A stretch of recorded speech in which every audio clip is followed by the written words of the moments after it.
I'm Rick Wilson, the Director of Scientia, and I'd like to thank all of you for virtually attending today's lecture.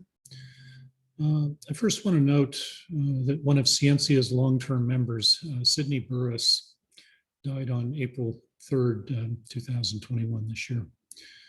Scientia members, like everyone around campus, will sorely miss Sydney's piercing questions and deep interest in the university's intellectual environment. He leaves a gap that's going to be difficult to fill, and I just wanted to announce that. This year's lecture series is entitled Trade-offs. Trade-offs are always with us, whether balancing work and family, self and community, privacy and safety, present needs and future goals. Trade-offs are part of virtually every facet of human life. This year's Scientia looks at the science, philosophy, ethics, economics, and art of the balancing acts that are so much a part of the human condition. Since we decided on this topic, trade-offs have become even more important as we decide how to work around COVID-19. Today's speakers know a great deal about the trade-offs involved with the social conundrum known as the trolley problem. We have two wonderful speakers, and I'll introduce each separately before their talk. Our first speaker is going to be Gwen Bradford, and our second is Mahmoud El-Gamal. First, let me start with Gwen. Gwen Bradford is an associate professor of philosophy here at Rice. She earned her BA at Trinity College in the University of Toronto, and then her PhD at Yale University. Rice was fortunate to hire her in 2010. Her book, Achievement, was published by Oxford University Press in 2015, and she won the American Philosophical Association's Book Prize for that book in 2017. She's also won the Duncan Award for Outstanding Academic Achievement at Rice University in 2019. Her recent work, published in Utilitas, is moving from achievement to the badness of pain. So it'll be interesting to see how she moves forward. Gwen's going to be speaking for 15 to 20 minutes on the general topic of trolleys, treasures, and trinkets. I'm going to reserve questions for Gwen after Mahmoud has spoken. So you're invited to ask your questions using the Q&A function anytime during the course of the talk. If you want me to ask your question, please write it out and I'll relay it. So use the Q&A function to queue up for questions. So without further ado, it's my pleasure to turn the stage over to Gwen Bradford. It's all yours, Gwen. Thank you so much, Rick. Thank you very much. I'm a longtime fan of the Scientia series, and I've always hoped one day to be invited to participate. So I'm very excited to be here. And it's especially an honor to share the virtual stage with Mahmoud El-Gamal, whom I admire so much. And I should say, if you're having trouble seeing me while I'm speaking, you might want to make sure that you're on gallery view rather than speaker view. So as a philosopher working in value theory, in a way, a large part of what I do in my work really is dedicated to what's fundamental to trade-offs, to figuring out what value is and what it is for something to have more or less of it. And one project that I'm working on in particular concerns a distinctive kind of value, a kind of value that has largely been overlooked by philosophers, I think. And as it happens, it underlies a certain kind of particularly difficult, in fact, impossible trade-off. So here are some questions I invite you to consider. Why would no amount of mashed potatoes ever be better than true love? Why would no amount of trinkets ever be worth life's greatest treasures? Okay, but first, so let's look at what a trade-off is. Generally speaking, trade-offs concern two competing values, two things that matter, but we can't have as much of both of them as would be ideal. In the compromise, presumably the best outcome is that we end up with as much of both as we can. For instance, many of the other talks in this series concerned financial costs. So, for example, behind the many trade-offs in structural engineering discussed by Provost Desroches in his wonderful talk was also one that was central to Kyle Shelton's and Jesus Basayo's talks about affordable housing. These are trade-offs between making buildings durable and safe on the one hand and keeping costs down on the other. But of course, money as such isn't worth some deep ultimate value. Rather, it matters because it's a limited resource. It's crucial for getting other things that matter, such as food and housing. But why do these things matter? Presumably, this chain of mattering ends somewhere. And my focus is the kind of value that comes at the end of this chain, the value that explains these other derivative values. That's intrinsic value. Well, what sorts of things have non-derivative or intrinsic value? Well, maybe lots of things, but for now, let's assume that people and our lives do, or more precisely, since it's not simply being alive that seems to matter, but having a good life, let's assume that well-being is one such non-derivative value. Value gives reasons. It's related to reasons for action in the following very straightforward way. Generally, if we have a choice between two options and one of them is going to result in more value than the other, that's what we have more reason to do. So what we have most reason to do is bring about the outcome with the most value.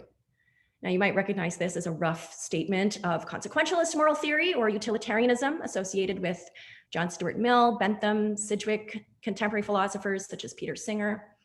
The idea is that an action is morally right just in case it brings about the most good. Now, there might be more to morality than just that, but I'm going to assume just something like this very extremely plausible statement of the relationship between value and reasons to be true. And in fact, I should say, I actually have a sort of secret thesis a hidden thesis to my talk, and that's that a value-based theory of morality can still deliver intuitive verdicts about key cases. Okay, so when a trade-off arises, there are two competing values, and so we have reasons pulling in two different directions.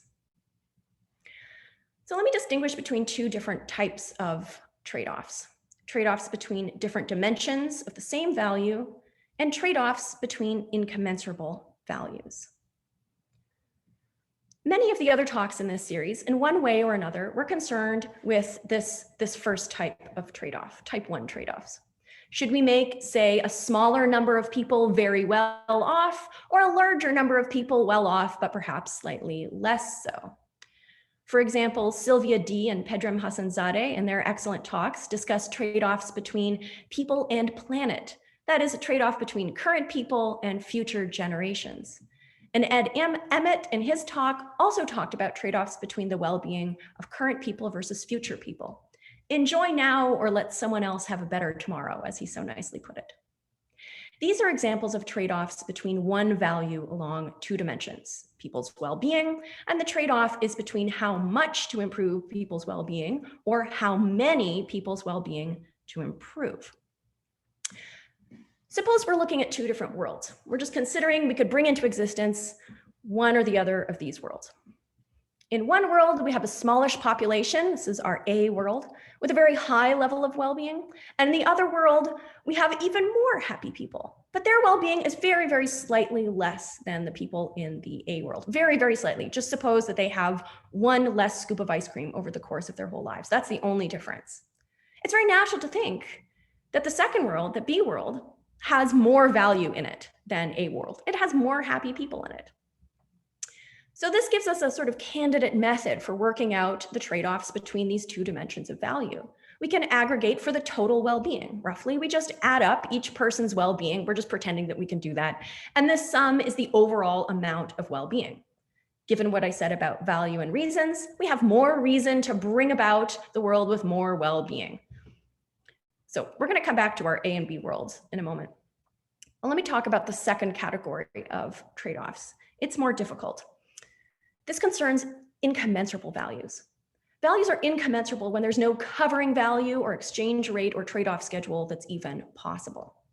Trade-offs between incommensurable values are in principle impossible without remainder. These would include trade-offs, for instance, between money and lives, or money and, say, great works of art. These are treasures whose value isn't fully fungible, as it were. But sometimes we have to make trade-offs across incommensurable values. And so we've devised various strategies for this, largely with things like posited proxies.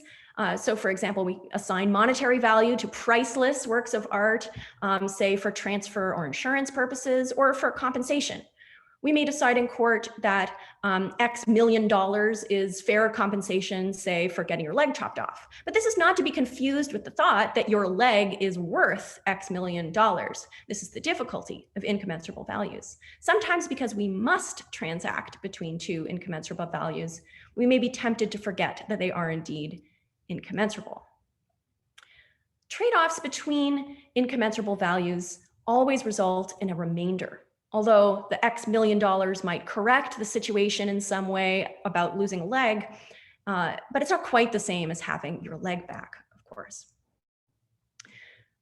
And I'm going to suggest that as it turns out, some of our seemingly easy cases of type 1 trade-offs actually involve a certain amount of incommensurability. So even our easy cases are not so easy. Let's go back to this case. So here we have A world and B world, and I claim that B world is better because it has more well-being in it. A similar thought underlies perhaps the now classic example of a runaway trolley. So if you're not, you may be familiar with this. If you're not familiar with this, here's what's going on. And this is a very highly imaginary thought experiment. So what's going on is we have a trolley, it's a runaway trolley, its brakes are broken. And if it just keeps going, it's heading down this track and it's going to run over these 5 people who are tied to the track. Now, as it happens, you are right here, you're a bystander, and you see what's about to happen. And there is a lever right here that you can turn. And what that does, it controls the tracks here. And this will, if you pull the lever, it will turn the trolley so that it goes this way onto this track instead, where there is only one person tied to the track. Now, it's very natural to think that what you ought to do in this situation is you pull the lever, you pull the lever. But what explains why we are justified in turning the trolley is presumably the same thing that explains why the B world is better. It has more well-being. There's more well-being in that outcome, more lives. Now, you might have heard this this example referred to as the trolley problem, but this little example here, this is not the problem. The answer is very obvious. Turn the trolley, no problem. The problem arises when we compare the simple, admittedly very underdescribed case with other cases. In particular, cases like this one. This is the footbridge case. Now, what's going on here is once again, we have a runaway trolley, and if it keeps going the way it is, it's going to run over these 5 people who are tied to the track. Now, this time, though, you are up here on this footbridge, and there is a stranger with you, someone you've never met before. And never mind how you know this, but you know that the stranger is exactly the right size so that if you were to push him off the bridge, he would land on the track and he would stop the trolley with his body. Of course, he would die in the process. But that would succeed in saving the 5 people who are tied to the track. And we're also going to stipulate that you also know that no further bad will come of this. No one's ever going to find out that you did this. Now, of course, this is highly unrealistic, but the point is that it's possible that a case could arise where you could save the lives of 5 people by killing 1 person. That's what's at issue here. Now, if the principle I proposed a moment ago is correct, this seems to suggest that we should kill the 1 to save the 5. But this seems totally implausible. So the simple trade-off of 1 versus 5 lives is not so simple after all. So what makes these 2 cases different? Why should we save the 5 lives in the one case, but not in the other? That is the trolley problem, figuring out what makes these cases different. Now, look, you might be thinking this. Well, look, the difference between the trolley and the bridge case is there are some things you just can't do to people. In the first case, it can't be helped. The trolley's going to run over someone either way. But in the bridge case, you aren't simply minimizing the number of people run over by a trolley. Rather, you are killing someone. There are some things you just can't do to a person. And that thought feels like it's on the right track. Pardon the pun. But now we have the deeper question. What justifies this? What explains this? Why is it permissible to turn the trolley to save 5, but not kill the 1 to save 5? Now, don't get your hopes up that I'm going to give you a fully satisfactory answer on that, but I am going to say a little something that helps us move in the direction of an explanation. So let me turn to another way in which this reasoning gets us into trouble. Remember our A world and B world. What explains why the B world is better is that it has more well-being in it. Now let's compare it to C world. Oh, not that C world, sorry. This C world. Look, even more well-being. So we've done the same thing in C world that we did to get to B world. We've added more happy people. Their lives are only slightly less good than the lives of the people in the B world. But of course, you can probably see where this is going. If we continue to reason with this method, that is just adding up each person's well-being to get the total, we eventually will end up with the Z world, a world with very, very, very many people and a pretty low level of well-being. Now, just to be clear, the lives of the people in Z world are, and these are all imaginary worlds, of course, the lives of the people in this world are still good lives. They're still worth living. They're not bad. They're just nowhere near as good as the lives in our A, B, and C worlds. Now, many people think that the Z world is not a good world. Derek Parfit, who is the philosopher from whom this chain of reasoning originates, he called this the repugnant conclusion, because it's repugnant to think that world Z is better than the A world. Now, what went wrong? Much ink has been spilled, continues to be spilled, as philosophers try to come up with a method of aggregation that retains our intuitions that B is better than A, but Z is worse than all of them. Now, here's one solution which is sort of developed from a suggestion that actually Parfit himself makes at one point. The best life possible for human beings, suppose something like that is close to what everyone has in the A and B worlds, it involves many, many great things. It involves things like falling in love, having deep friendships, the joy of learning and understanding science and philosophy, and encountering great works of art and literature. The greatest joys available at the low level of well-being in the Z world are, as Parfit describes it, eating potatoes and listening to music. So the suggestion is this. Once we start to think about the goods that are involved in the best kind of life, and we compare what's happening to the lives in the Z world with the lives in the A world and B world, we see that they are not simply quantitative differences. No amount of potatoes and music, one could argue, could ever add up to the pleasures of, say, Mozart, Chekhov, and true love.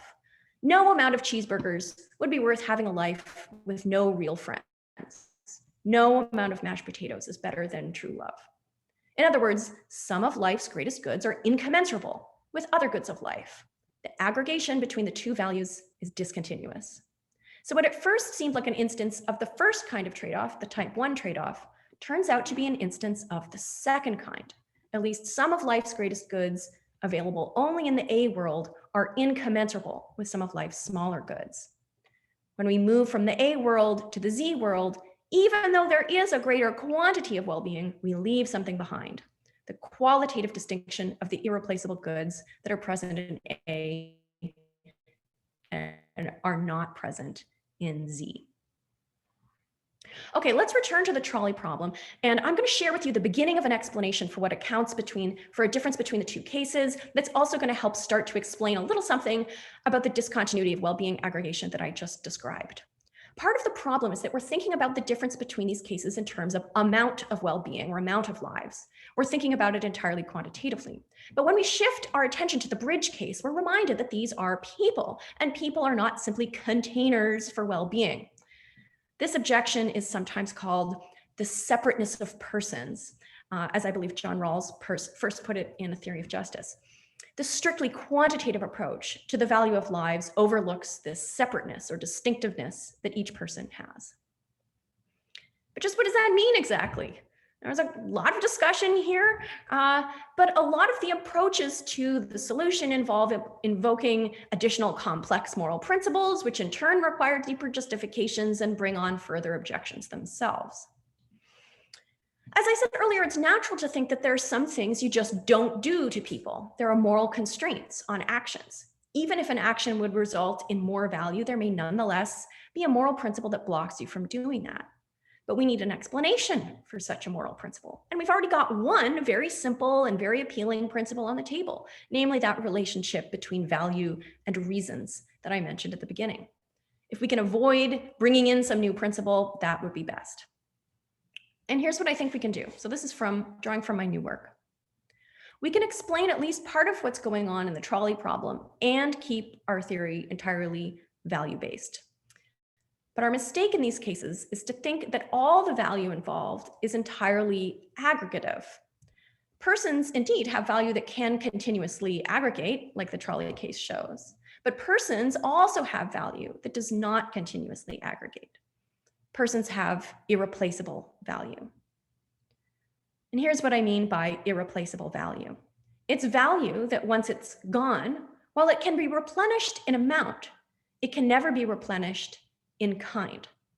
The world, as it were, will never be quite the same. Persons aren't the only things with irreplaceable value. Consider art or historical artifacts. Imagine that the Sistine Chapel has just been destroyed. Now the world goes on, artists keep making art, which eventually will replenish the sum total value in the world from art. But even if we replace Michelangelo's ceiling frescoes with other works of art that are equally good, maybe even better, we will not be able to fully replace it. The value of the new work will not be the same, even if it could be the same or even more in amount. And persons are like this too. When a person dies, even if that person is a total stranger or had no special friends, we don't think, oh, no problem, new people are born every minute, nothing lost. Of course, it's true that the sum total value in the world will be replenished in amount, but the unique irreplaceable value of each person will not be. So this is what it is to have irreplaceable value. It's a qualitative distinction that even aggregative intrinsic value can bear. Now, remember what I said earlier about value. Value gives rise to reasons. Irreplaceable value is also value, so it also gives rise to reasons. But the kind of reason that irreplaceable value gives rise to is different from the kinds of reasons that aggregative intrinsic value gives rise to. Aggregative intrinsic value gives us reasons to promote it. That's the fitting or called for response to aggregative intrinsic value, to bring about as much of it as we can. But irreplaceable value just doesn't work like that. It's not the sort of thing that one can even make more of. Rather, each instance of irreplaceable value is unique. Your irreplaceable value is bound up with what makes you, you. You simply can't make more. As a result, irreplaceable value gives reasons to respect it, to preserve it, to honor it, or cherish it. Now, persons have both some quantity of intrinsic value. We get that from our well-being, among other things perhaps, but we also have some degree of irreplaceable value. And both kinds of value generate reasons. Reasons to promote and make more of on the one hand, and reasons to respect on the other. So this is what I want to suggest is where we can start to make progress in sorting out the differences in the cases in the trolley problem. In the bridge case, we're faced with the prospect of pushing the person and killing them. That does not express respect for that person. We use them as a mere means to stop the trolley. The irreplaceable value of persons explains why we should not use the person as a mere means, because irreplaceable value demands that we respect them. But one might think, wait a minute, what about the others on the track? What about the one on the track here? What about this guy? Aren't we disrespecting him by letting him get run over by a trolley? But the difference is that we are not using him as a means. So our actions don't express disrespect to him. The first case, the trolley case, is more like choosing between the two worlds, one with 5 and one with 1. The numbers can do the work here.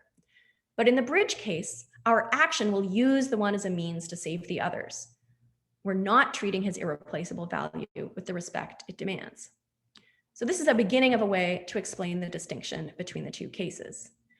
Now, it's not a total solution. There are tons of objections here.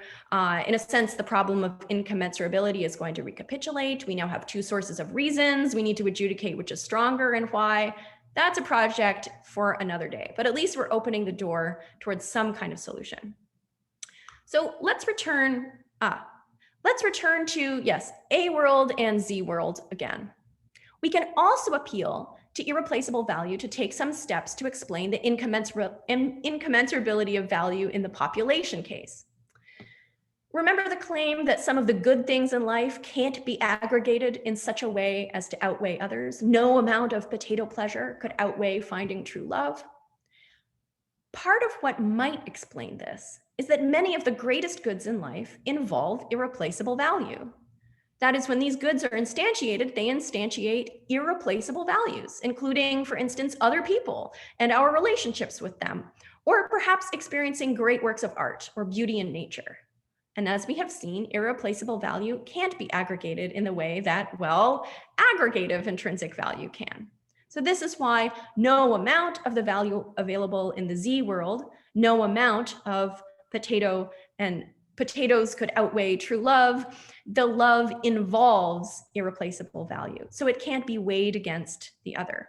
If we try to exchange it for the Z world, we leave something out, even though the amount is higher, strictly speaking. We leave something on the table when we compare just the amount of well-being in the A world with the amount of well-being in the Z world. So here's a summary of what I did. Thank you very much for listening. Thank you so much. Thank you very much, Gwen. That was wonderful. So if you have questions, please put them in the Q&A and Gwen will try and answer them. Our second speaker today is Mahmoud El-Gamal, who's professor of economics and statistics and the chair of Islamic economics, finance, and management here at Rice. Mahmoud received a BA and MA at the American University in Cairo. He earned an MA in statistics at Stanford and then his PhD at Northwestern in economics. I first met Mahmoud when he was an assistant professor at Caltech. He then went on to the IMF and then the University of Wisconsin. Rice was really lucky to hire him in 1998, and I was overjoyed when he agreed to come. Mahmoud briefly left Rice in 2014 to become provost and vice president for academic affairs at the American University in Cairo. He's published 2 books with Cambridge Press, my personal favorite being Islamic Finance, Law, Economics, and Practice. His publications range from the Scottish Journal of Political Economy to the Journal of the American Statistical Association. Mahmoud is a member of Scientia, and I'm proud to call him my friend. He's going to speak for about 15 to 20 minutes on the topic of right or left, the economic trolley problem. Again, you're invited to ask your questions using the Q&A function anytime during the course of the talk. Mahmoud, it's my pleasure to introduce you. Take it away.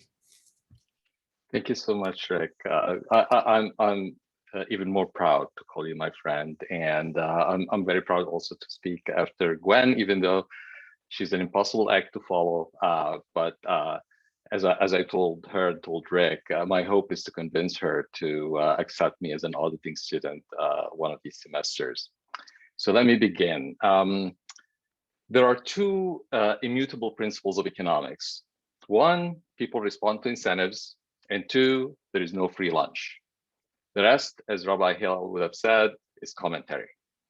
These 2 principles give rise to the big trade-off highlighted by Okun's iconic book title shown here.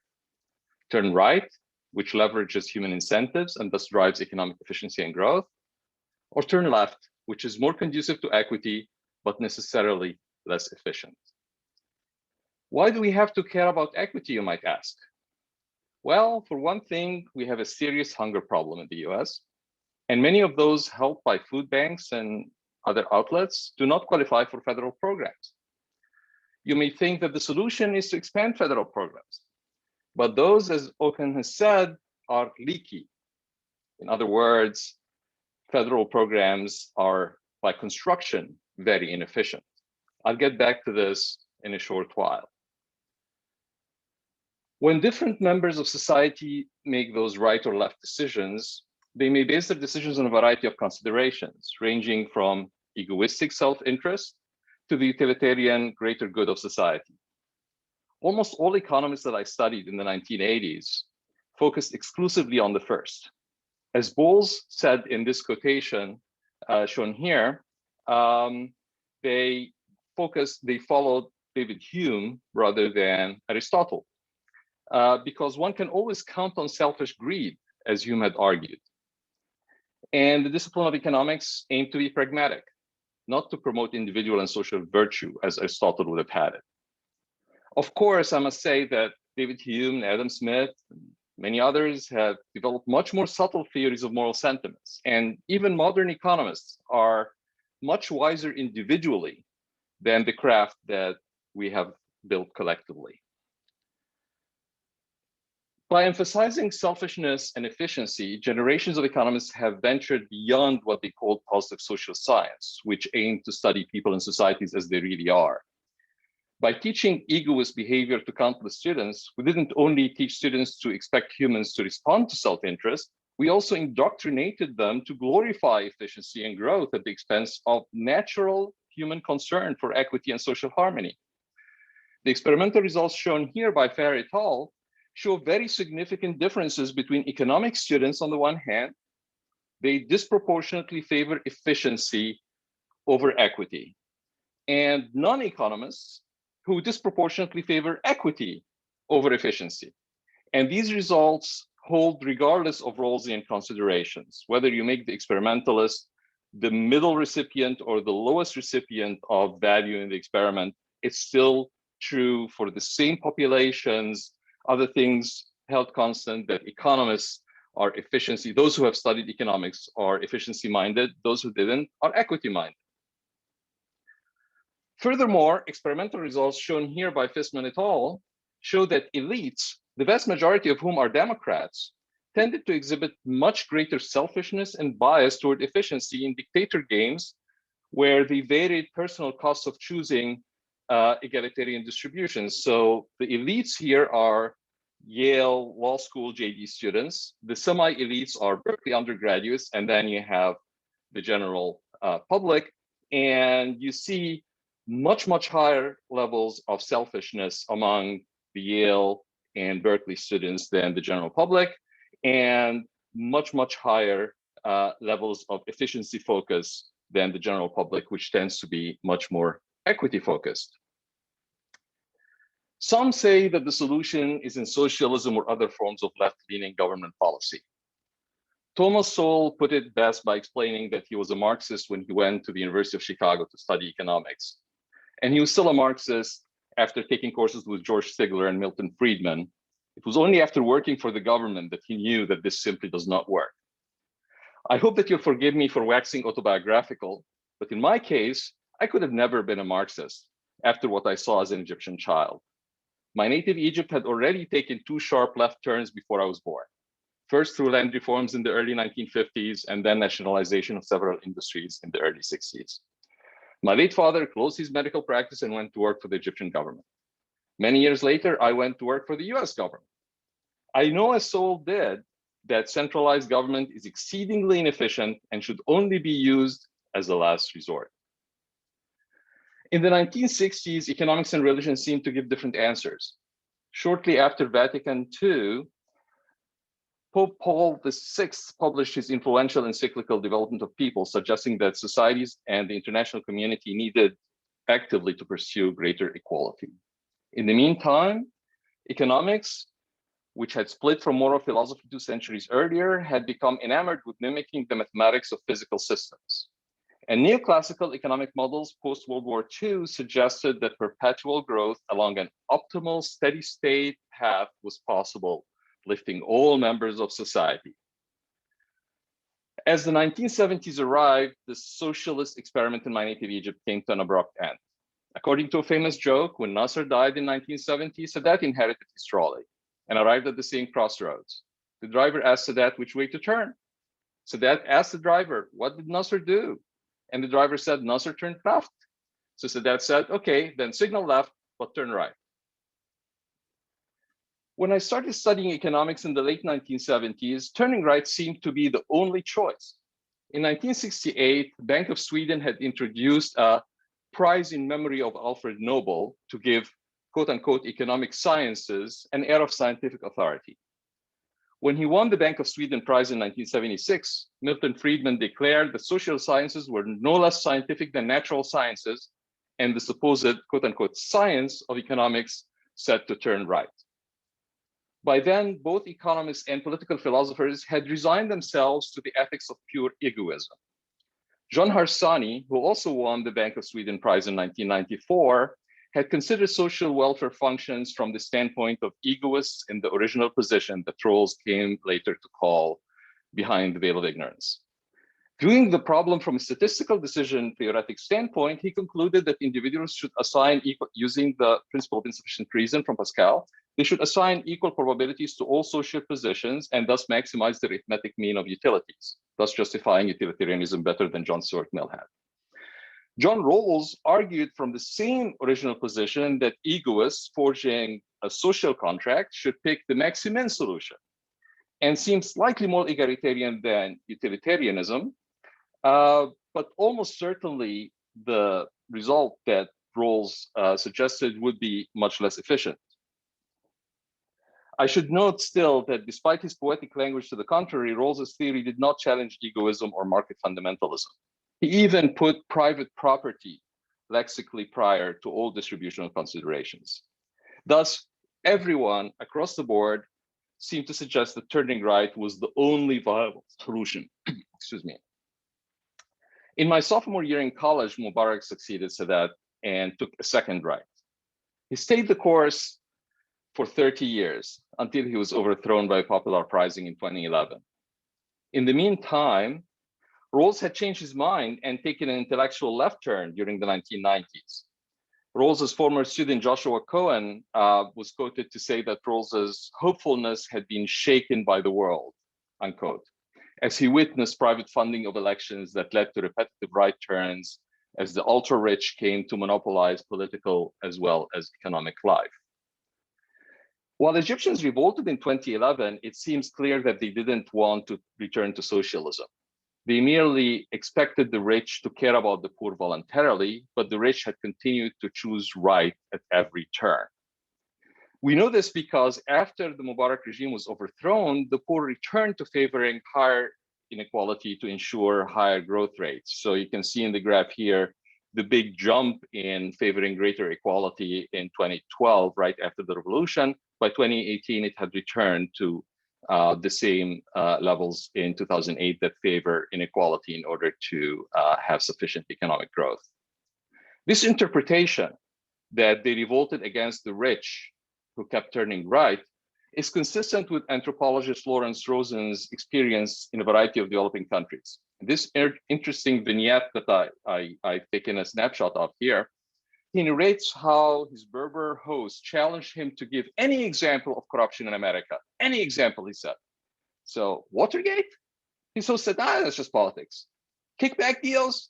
That's just business. Nepotism? It's just family. So he discovered that when people spoke of corruption in several societies, from Africa to Asia to Latin America, they meant the rich who were not living up to their obligation to take care of the poor. I must say that I agree. There's nothing more upsetting than successful people who think that they deserve their success or riches. And a careful reading of Rawls suggests that he felt the same way. During the 1990s, top macroeconomists like Robert Barrow were building on the neoclassical growth tradition, arguing that data indicated eventual convergence between the rich and poor. But a few naysayers like Danny Quah suggested that they were converging to multimodal distribution with rich and poor clubs permanently. At the time, I was studying non-ergodistine complex systems populated by Bayesian learners, and I doubted that either conclusion was correct. All convergence hypotheses may be ill-posed if the law of motion itself changed periodically in non-ergodic ways. My former student, Dr. Ru, and I studied stochastically stable income clubs, which appear at odd zeros of conditional mean of next year's income less current year's income share for income deciles of various countries, which is the unit of analysis people often use for looking at the income distributions. We found that stable middle-class clubs disappeared and reappeared as the gap between what Kwok called the rich and poor clubs widened and shrank, suggesting, as I had suspected, that all convergence hypotheses were indeed ill-posed because of non-ergodicity. So now I wish to reach back to a different track of economic literature that emerged in the 1970s, focusing on behavioral models that deviated from mathematically optimal selfish behavior in favor of realistic description of human behavior. So in Rosenthal's 1981 centipede game, which he used to model chain store behavior, players may actually do better by not assuming that everyone will act to maximize their own self-interest, which underpins all mathematical equilibrium analysis in games. So here on the left, I'm showing you a game tree that's a reinterpretation of Rosenthal's metaphor to think of alternating moves by the rich club and the poor club within each country or globally, if you wish. In this game, as in Rosenthal's original game, all notions of equilibria point to the poor choosing left if they ever get a chance, or the rich choosing right if they ever get a chance, making everybody worse off. Reversing the roles, you will notice here, if the poor choose right, then the rich choose left, then the poor choose right, and the rich choose left, and so on. Everybody would be better off. In the early 1990s, my colleagues Dick McKelvey and Tom Palfrey were studying the centipede game experimentally. As experimenters commonly do, they made students play the game several times to obtain more data, but I objected that their equilibrium analysis was ignoring what are called super game effects.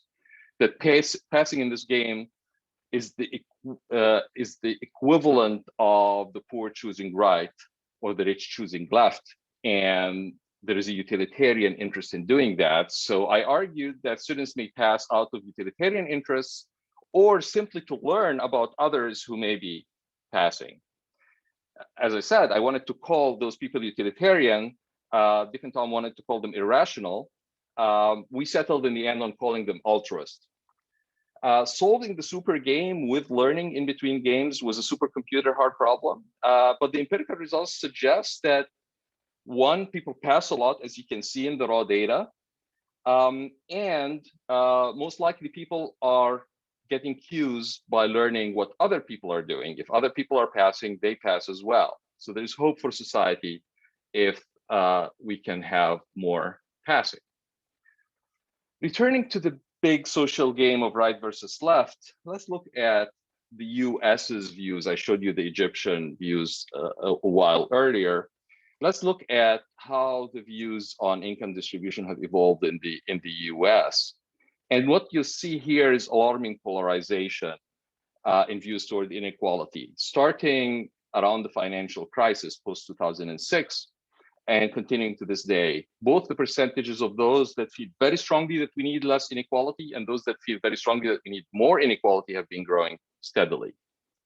Worse yet, data from the most recent wave in 2017 show that the lowest income deciles generally wanted more strongly to see less inequality, and the bulk of those who wanted most strongly to see greater inequality were those who were already in the top income decile. In other words, the poor are choosing left and the rich are choosing right. But there is hope. At the international level, we can see that poorer countries in general have more tolerance for greater inequality in order to experience higher economic growth. And statistical analysis by income deciles of data from all 7 waves of the World Values Survey, together with data from other sources, so controlling for a variety of factors, we still see that poorer countries are willing to tolerate higher rates of income inequality. But unfortunately, as we have seen graphically in the United States, it's the rich within each country who are choosing greater inequality, while the poor prefer greater equality. But we can salvage some hope. If we allow the model to differentiate by religion and income simultaneously, we find the following promising result. The religious rich are more egalitarian than the irreligious rich, and the religious poor are less egalitarian than the irreligious poor. In other words, religion has a moderating effect on socioeconomic polarization. And this result is consistent with an earlier result in political science, which uses a different measure of religiosity, and it's using only one wave of the World Value Survey. It's done at the individual level, not at the country decile level, but they get the same result. Higher income and higher religiosity both are conducive to tolerance of higher inequality, but the religious rich are more egalitarian and the religious poor are less egalitarian. Religion can moderate socioeconomic polarization. Before I close, I would like to say that I found Michel's choice of the ancient symbol for weighing trade-offs to be very fortunate. For some political scientists and economists, it's sad but inescapable that the scales would tip one way for a while, then tip the other way for a while. Government actively supporting the concentration of wealth for some period, and then actively redistributing it for some other period. And we seem to be switching currently. But as Oken and Sol, among others, have argued convincingly, government can only obtain greater equality at the expense of gross inefficiency. Remember the two immutable laws of economics. People respond to incentives, and there is no free lunch. But there's a different way to think about the scales. The scale symbol was there at the inception of religion and science, as illustrated in the weighing of the heart scene from the Book of the Dead. You will see in the image how ancient wisdom traditions always paired knowledge, scientia, represented here by the ibis-shaped deity, inventor of writing and mathematics, whom the Greeks later called Thoth and later still revered as Hermes Trismegistus.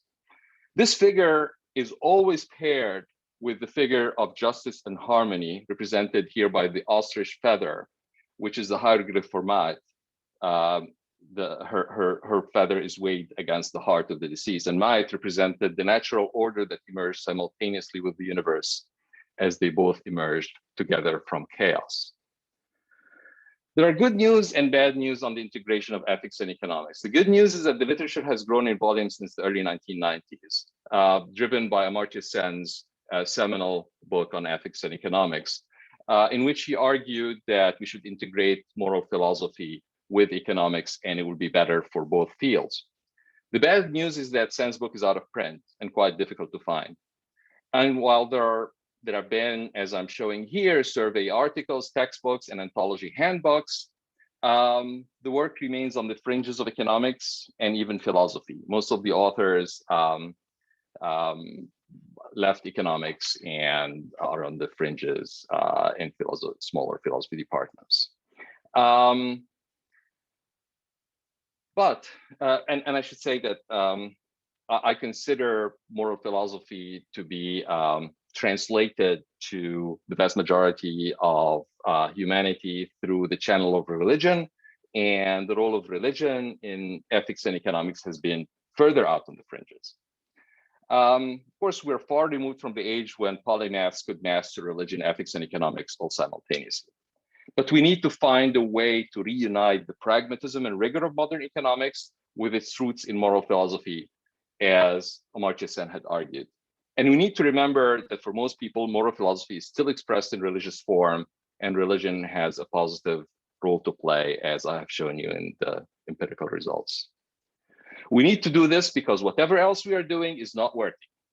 Hundreds of millions worldwide are suffering from undernutrition, and the number is expected to increase significantly in coming years. It was this that motivated Amartya Sen to get into economics in the first place, and it was reading Amartya Sen that motivated me to get into economics, but we're not providing solutions. And I will end here. Thank you. Thank you very much, Mahmoud. We have a series of questions that have come in, primarily for Gwen, and she's been avidly typing away and responding to them. And I don't know if you want to address some of the questions and give the rest of the audience a chance to catch up with Mahmoud's talk. So Gwen, if you have any additional things that you want to add. Let's see. Yeah, Or thank you. describe some of the questions? Yeah, I could do that. I'm trying to pick. There were lots of great questions, and I'm like in the middle of answering this last one that just popped up. I quite liked. I liked all the questions.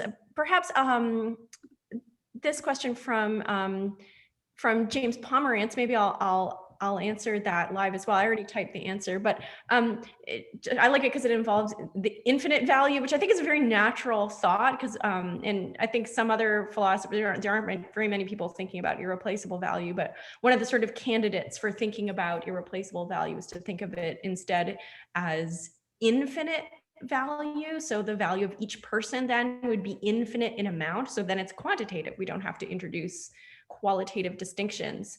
And I think that's a tempting thought, but then it actually kind of gets us into trouble, because then we have no way to justify why we would be permitted to divert the trolley away from the 5 to the 1, because there would just be an infinite amount of value no matter how many people there are. And it does seem like we do and can and should be able to sometimes make decisions based on how many people there are who are affected. Great, thanks. So I think there's a question for Mahmoud here, which is on so research studies on pre-verbal toddlers suggest that we're hardwired in many ways for the things that you were pointing to: empathy, compassion, connection. So what the heck rewires us? What systems train us to ignore those intrinsic impulses? Well, that's what I suggested in the Ferret Owl paper.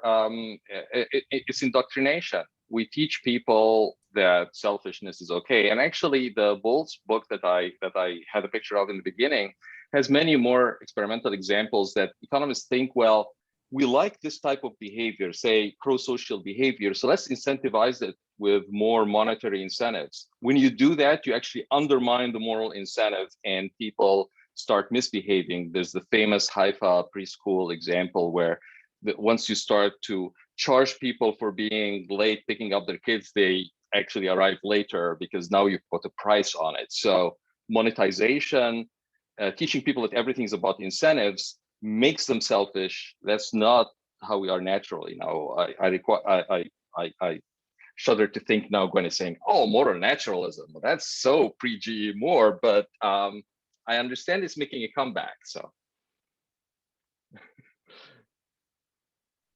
Care to comment, Gwen?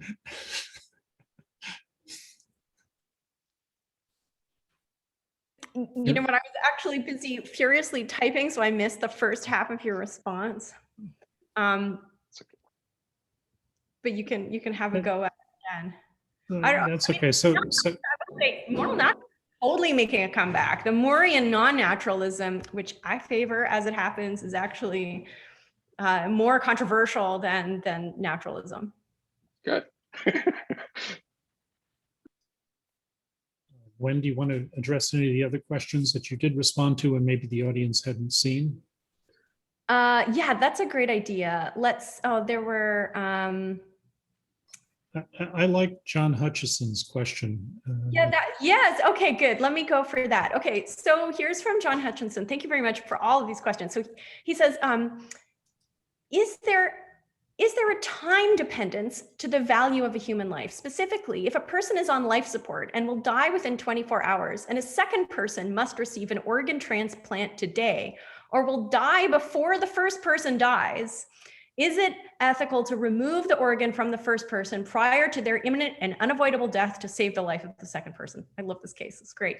And he wants us all to know that he's not advocating for he just wants to understand the boundaries. Me too. I don't know. So this is great. So the idea here, I take it, is that, look, so this person who's on life support, the view that I described would say that their irreplaceable value gives us reasons not to simply use them as a means to save the other one. So we shouldn't, in fact, kill them and harvest their organ to save the other person. But since I pointed out there are two different strengths of values coming at us. So we have the irreplaceable value that calls on us to treat people with a certain kind of respect, but we also have the other kind of value, this kind of the aggregative intrinsic value, which allows us to sort of think in a more like consequentialist maximizing type way, which also gives us very strong reasons to try to save the one. Now, this case is kind of hard because it's like a one versus one. But I think we can start to see that there is going to be a tipping point somewhere where we may be justified. So there may be something, and the time seems kind of relevant. If we think it wasn't just one person that this person's death was going to save, slightly premature death was going to save, but many, many people, then we would think, yes, we would be justified, perhaps. Perhaps it would be a somewhat regrettable thing that we had to do.